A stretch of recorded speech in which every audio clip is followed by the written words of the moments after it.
can you do some yoga? That's not yoga.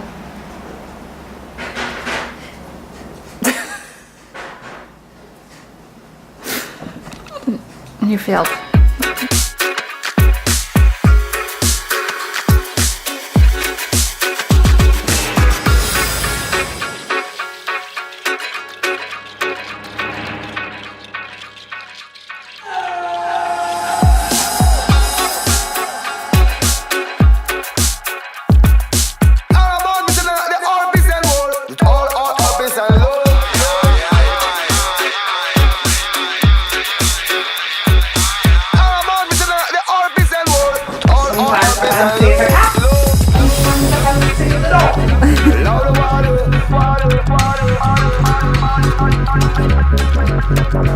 Hello, and welcome back to the Rainforest Yoga channel. My name's Amanda, and I'll be taking you through a beginner series beginner sequence for hips and low back. And this is co-host Anna, and our special guest today, Adrian. And don't forget Boomer in the corner. So we'll begin either sitting on a block or in a comfortable seat. If your knees are really tight and this is hard for you, you can just sit down and reach your feet out in front of you. But just find a nice, comfortable seat that allows you to have length in the spine. And we'll take a grounding breath, bringing the hands to heart center. You can close your eyes if you want to tune in. Taking a big inhale through the nose and exhaling either out the nose or the mouth. And we'll take one more breath. Inhale. And exhale. We'll move immediately onto our backs. So you can take the blocker blanket out if you have it there. We'll roll down nice and easy, one vertebrae at a time, just rolling onto our backs. You can hug your knees into your chest initially, really holding the knees in and rolling side to side. And then we'll take reclined cobbler's pose, bringing the soles of the feet together, bringing the knees out left to right. You can reach up for your hands to grab your pinky edges of your feet and draw the soles of your heels in towards your bottom, sending your knees from left to right. Grounding down through your back, maybe rolling your head a little side to side, connecting with your breath, taking a big breath in, and a big breath out. Pull the knees into the chest again, and then open your arms up wide. If you don't have a lot of space, you can bend your elbows. And we'll take the knees to the left, doing a supine spinal twist. You can look over your right shoulder. Going a little bit deeper with each exhale. Another round of breath here. And on your next inhale, pull your knees into your chest and drop your knees off the right side of the mat. In this position, you really want to try to keep your shoulder blades down on the earth. You can look over your left shoulder and allow the twist to deepen. Allowing gravity to bring your legs fully onto the earth. If you need to, you can always support your knees with a block underneath or a blanket to help you deepen the stretch. We'll take a big breath in and a big breath out. Pull the knees back into the chest. Maybe curl up, tucking your chin in towards your knees, rounding through the spine, and then letting your head back down onto the earth. Step your feet down like you're setting up for bridge pose, and cross your right foot over your left thigh. You can take your right arm and gently guide that knee out to open up the right hip. If that feels okay, you can reach down and interlace your hands behind your left thigh, pulling your knees into your chest. You can also take a strap. If that feels challenging to really reach back, you can take a strap and weave it under your left leg and pull in that way to really deepen the stretch. Again, sending your knee away from your body to open up your right hip. Breathing deeply here as you exhale, letting go with a little bit more ease. And then stamp your left foot down. You can uncross. And we'll step the left foot onto the right thigh. Doing the same on this side. Either taking a strap and weaving it under the right leg, or interlacing your hands and pulling your knees in towards your chest. Breathing deeply. Allowing your back to feel super supported by the earth. Feeling the gentle stretch in the left hip. Good, and one more breath here. You can uncross your feet. And we'll bring the knees in again and then cross the ankles. You can either grab behind the thighs or reach up and grab the pinky edges of your feet for rock and roll. You can rock and roll to sit, massaging your low back if that feels good, rocking and rolling a few times, sitting upright, and then rolling back. And we'll meet in a seat. You can keep that easy pose or one shin crossed in front of the other. Place your hands on your knees. Pull your chest up to lengthen the spine. And we'll do little circles, rolling down and around on the inhale. And then tucking the chin and rounding back through the back body. Inhale, reach out and around. Exhale, come down. Breathing deeply. Opening up the hips, rounding through the back, and then we'll switch directions. You can do big circles or little circles depending on how your body feels, depending on what you need today.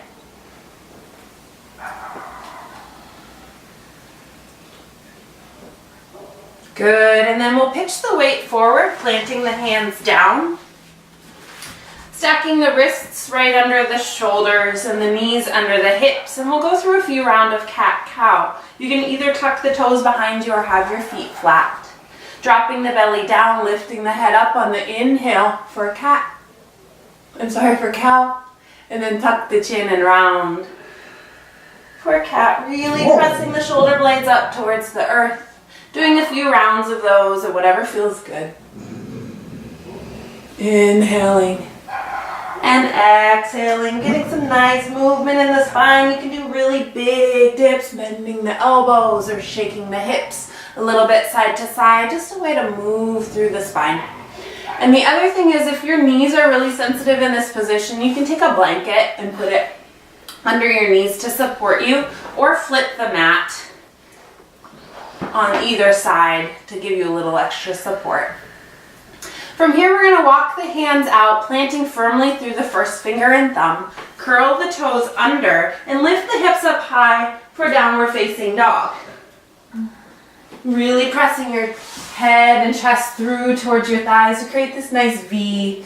Your biceps are beside the ears, your head is back. Some people who might have some issues with toe or some flexibility, you can always stay on your knees and walk your hands out in front of you, pressing your chest through to your thighs for puppy pose. So anytime you can substitute downward dog for puppy pose, keeping your head down and relaxed, your hips up high, still getting a nice stretch in your low back. Here you can see you can pedal out your feet, bending one knee, straightening the other, shaking the head a little side to side. And some of you might have issues with your wrists. You can always pull the outer edges of the mat and hold it like that to take some of the pressure off the wrists. We'll take one more breath here. And then walk the hands back to the back of the mat to meet your feet.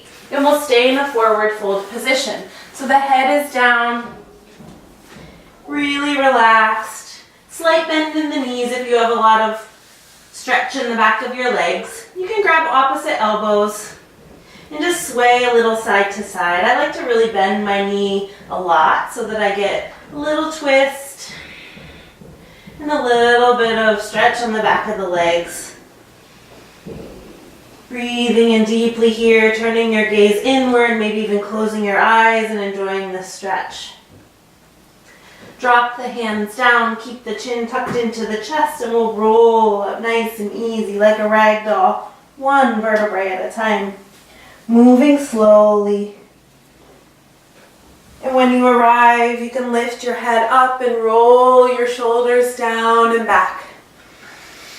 Grounding down through Tadasana, mountain pose, rooting through your feet, maybe even lifting your toes, lengthening the spine, rolling the shoulders down and back.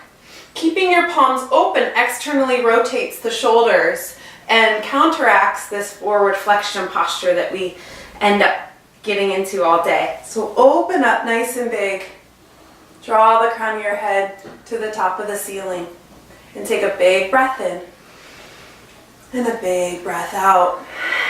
Inhale, swoop the arms up high, and exhale as you fold forward, hinge at the waist, keeping the chest lifted. You can open the arms to swan dive down.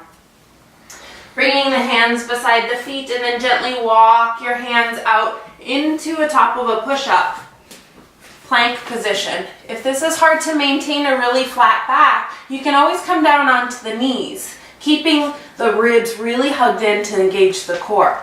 We'll take a couple rounds of breath here. You can rock the weight back and forth onto your toes and into your heels to really feel the shoulders start to turn on, engaging the core. And then either from your knees or if you want to stay up into a push-up position, we're going to lower down nice and easy, keeping the elbows hugged in at the side and lower all the way down onto our bellies. You can flip onto the top of the feet. Hands are directly under the shoulders. Tuck the chin down slightly so you can have neutral alignment in your spine. Rooting down through the tops of the feet and onto the fingertips, we'll inhale, straighten the elbows slightly, come up into your cobra position. Exhale down. This is a baby cobra position just to wake up the low back. Stretch it out a little bit. We'll inhale, rise up. And exhale down. This time walk your hands off the outer edges of the mat onto the fingertips and straighten the elbows a little bit more. Rising up. And exhale down. You can either do that again or bring your hands back under your shoulders, come onto the top of the feet, and come all the way up for your upward facing dog, depending on how flexible your back is. No pinching in your low back. You're on the tops of your feet, your knees are lifted off the earth, and pull the shoulders down and back. As you breathe in and out. You can either come down onto the knees and rock the hips back to the heels, or to cultivate a little strength, roll over your toes and lift your hips up high for your downward facing dog. Always an option to take child's pose there too, especially if your back is super sensitive. You can always drop down onto your knees and bring your toes together and knees wide, sinking into a child's pose. From here, we'll drop down onto the knees and step the right foot through to meet the hands, coming into a low lunge position. Roll back so that the shoulders stack directly over the hips, and we stretch the front of the psoas of the left hip. Reach the arms up. And exhale, bring the left hand down onto the earth, reach the right arm high for a low lunge twist. Take a big breath in and a big breath out. Bring both hands on the inside of the right foot and heel toe the right foot out to the side, coming onto the pinky edge of the right foot. You can either keep the back knee down or curl the toes and lift that knee up. Lift the thigh off the earth for a nice left hip flexor stretch. And we'll drop down as low as you feel comfortable. You can bring your forearms onto a block or stay lifted or onto your fingertips. Or if you want, you can come all the way down onto the earth. This is opening up the right adductors, the inner thighs, and if your knee is lifted, you're stretching the left hip flexor as well. It can be quite an intense posture, so just try to relax into it as best you can to open up the hips.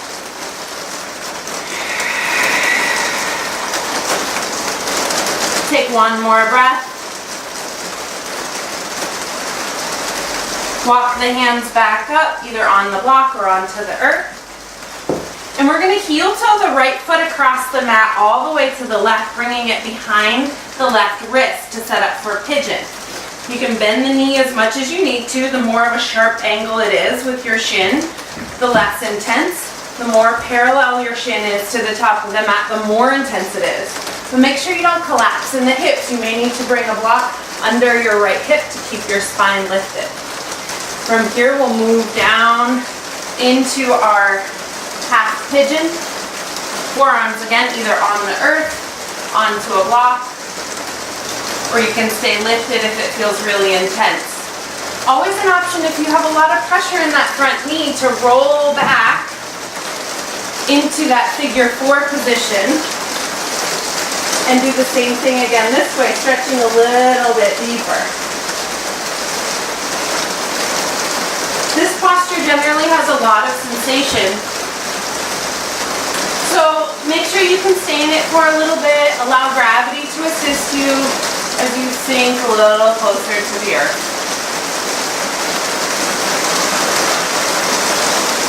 We hold a lot of tension in our hips and our low back. It's nice to just give yourself a little bit of time to allow that space to open. No rush.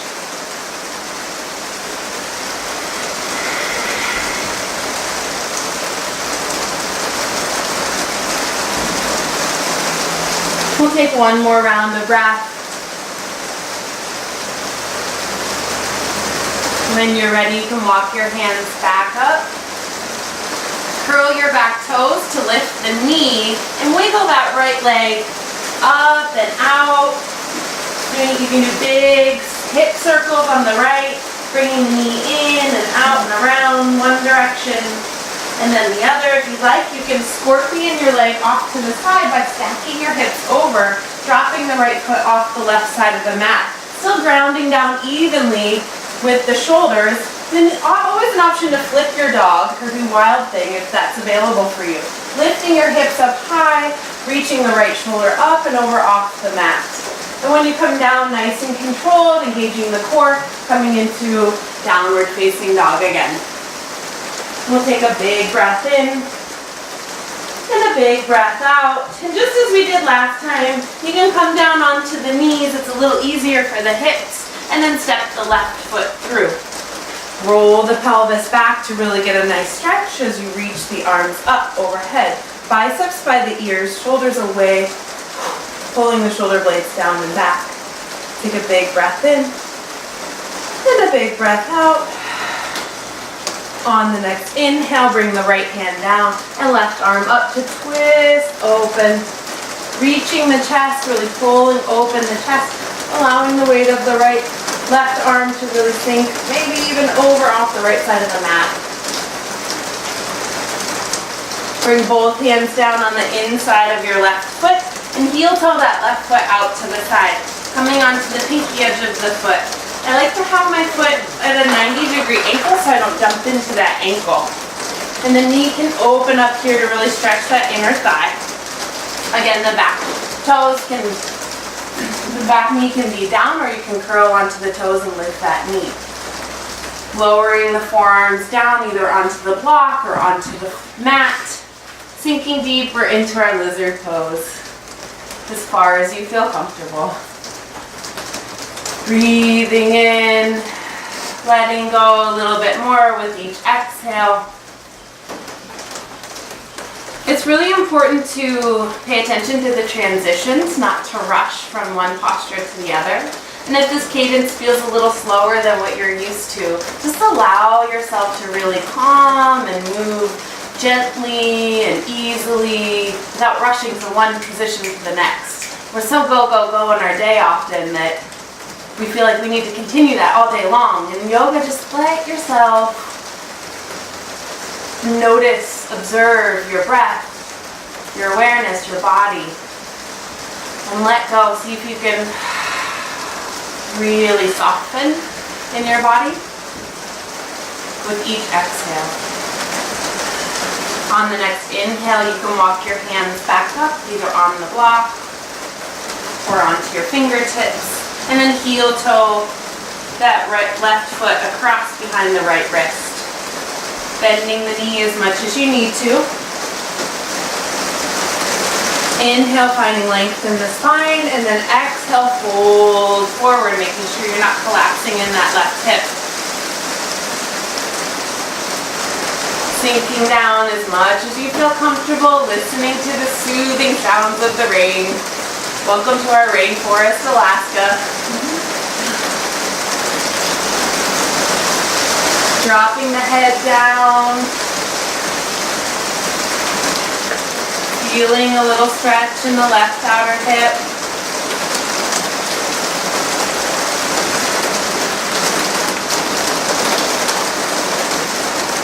Not rushing this, just being with your thoughts, being with your breath.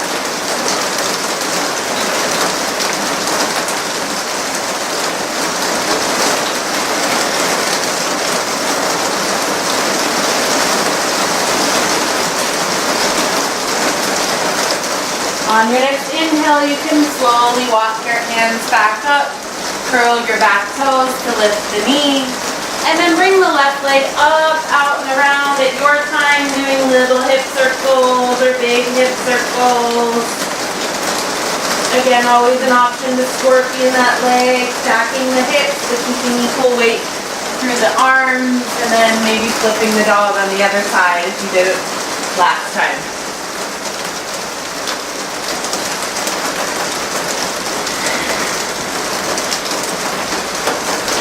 Steady breaths as you come back to your downward facing dog. This time we'll walk the feet forward to meet the hands and we'll go through one sun salutation. Inhaling, halfway lift, flat back. Exhale, hold. Inhale, lift the head and chest as you reach the arms up overhead. And exhale, hands to heart center, grounding down into our space. Listening to that beautiful rain. We'll inhale, reach the arms up, and exhale, hinge at the waist, folding forward with a soft bend in the knees, and then inhale, halfway lift again. Exhale, hands beside the feet, we can gently step back, and shift the weight forward, either immediately dropping down onto the knees or lowering halfway for your chaturanga. And then flip your feet and you would stay low for your low cobra or come up onto the feet, rolling the shoulders back for your upward facing dog. Curl the toes and lift the hips for your down dog or sink the hips back to the heels and then sit the hips up high. Take a big breath in and a big breath out. Drop down onto the knees again and bring your big toes together, knees out wide, and settle in for a beautiful child's pose.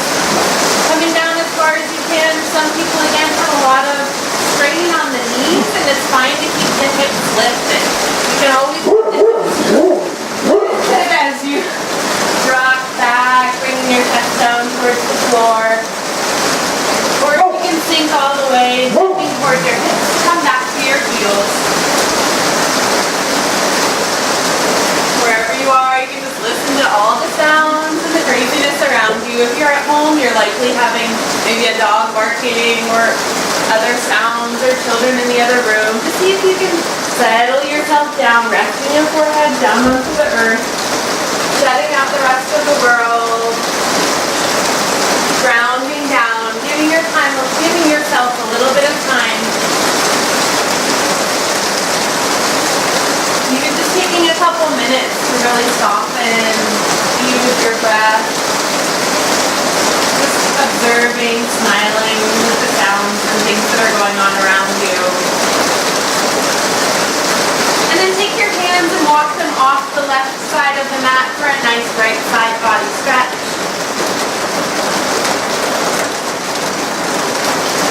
And then bring them off the right side of the mat, sinking back down for a left side body stretch.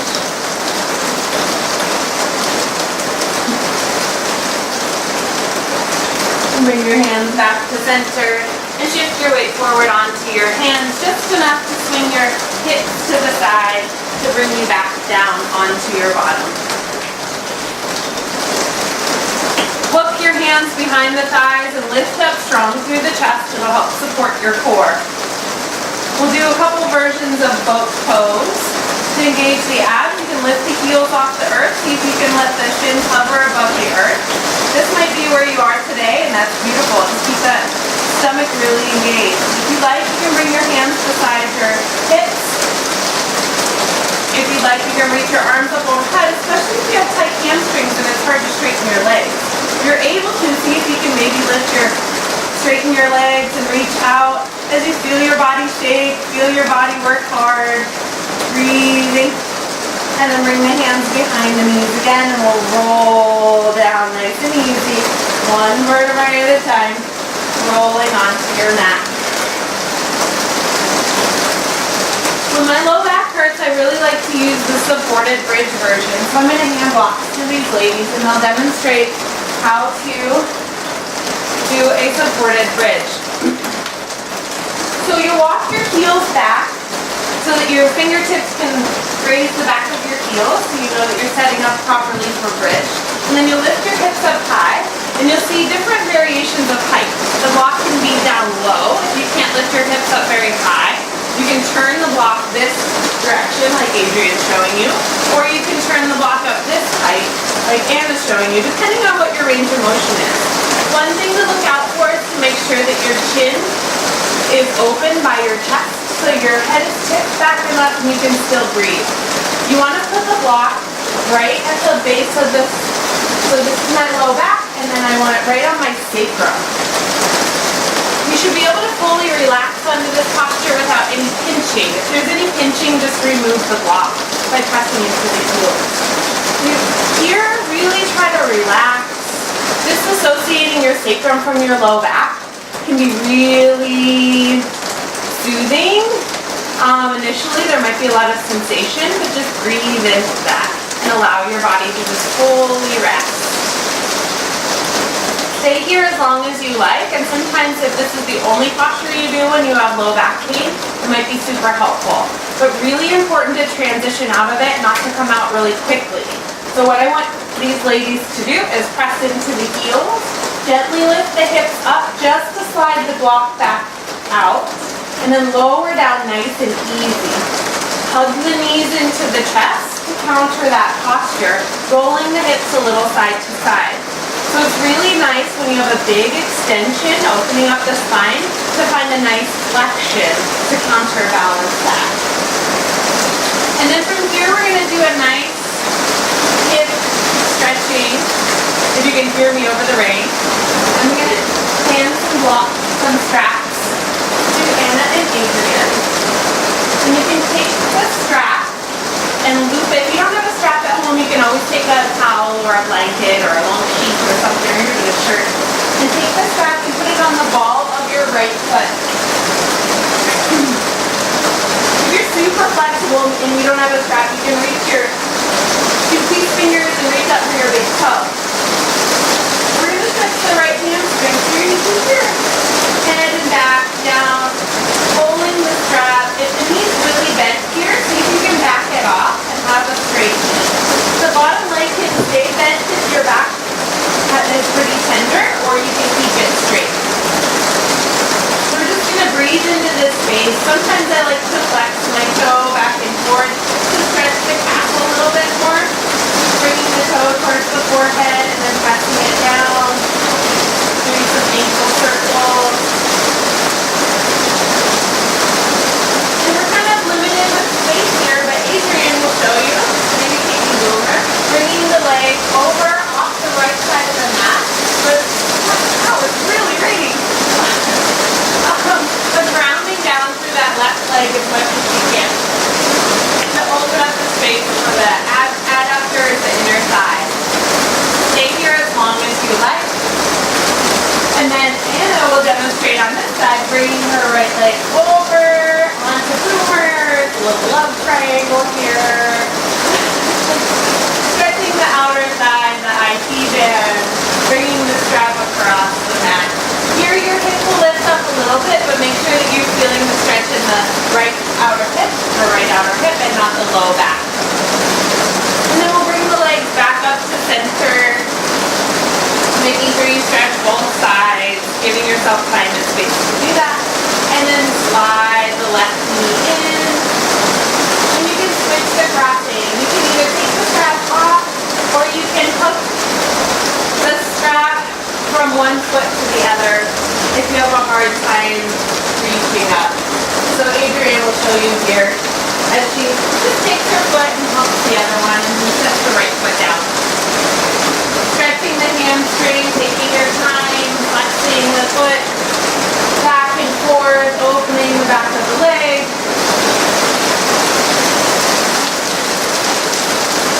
And then when you're ready, you can open up off the side of the mat, rounding down through the opposite leg, really opening up the inner thigh. Taking nice breaths without rushing. And then on the next inhale, you can always bend the knee to unlock it, bringing it up and over and across the mat to the other side. Stretching the outer hip. You can bend the knee if that's pretty intense for you. If you flex the toe towards the forehead, that's going to deepen the stretch a little bit more. When you're stretching the outer hip, again, make sure you're not feeling it in the back. Breathing, taking nice, solid breaths in and out. You can bend the knee to unlock it as you bring it back. Taking the strap off. In your choice, what you want to do here, you can do a happy baby, you can do a cobbler's pose, you can do another spinal twist. And I will demonstrate the happy baby, reaching the arms up, grabbing the pinky edges of the feet, rolling a little side to side, feels like a nice massage, one leg together. And Adrian's showing a modified 2-time spinal twist. Rolling a little bit side to side with whatever space you have. And then once you feel nice and settled, you can straighten the legs out in front of you and reach your hands down beside your hips, ending in Shavasana.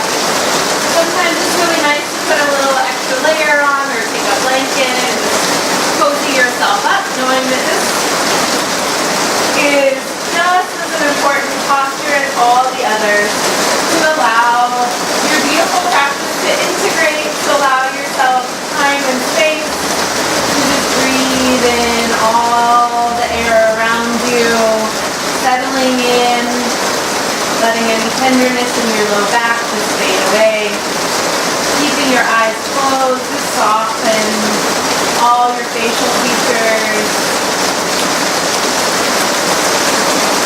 Breathing deeply. If you have lots of time or able to stay here for 10 minutes, that would be lovely. If you need to get up and go, just transition nice and easily. Maybe slide your knees in, your heels in, bend your knees. And then either if you want a little invigorating, you can rock and roll up to sit, or if you want to go nice and easy, reach your arms overhead and then roll to the right side as you press into the left hand, taking your time. Sometimes it feels really great to just support your head and not rush, just moving slowly through the transitions.